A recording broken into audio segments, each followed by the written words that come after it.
म्हणता म्हणता सरत्या पावलांनी 2024 सरत चालले. मागे राहिल्या त्या फक्त आठवणी आणि येणाऱ्या वर्षामध्ये आपण करू ते आपले संकल्प. काहींची उंजळ सुखाने भरली तर काहीच्या जीवनात कडू गोड आठवणी आल्या. बापू काळेंनी एक सुरेख विचार आपल्यासमोर मांडलेला आहे. आठवणी रमू नजराने फक्त भूतकाळातच असतात. ही भूतकाळ म्हणजे काय तर अनेक आठवणीचे कोलाज. पुढे जाण्यासाठी मागे काहीतरी सोडायला लागते. म्हणजेच आयुष्य वर्ष कोणते असो ते एक गोष्ट प्रत्येकाला शिकवते. आपलं कोण परक कोण. ज्याला आपण आपलं समजलो ते कठीण काळात आपल्यासाठी धावून आले किंवा नाही हा देखील अनुभव मिळतो.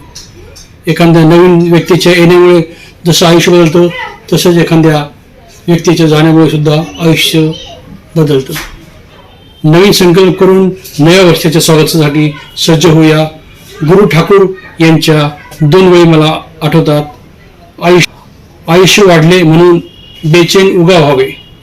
आयुष्य वाढले म्हणून बेचैन उगा व्हावे. उंजळीत येईल तितके आपले धरून चालावे. उंजळीत येईल तितके आपले धरून चालावे. Happy new year to you.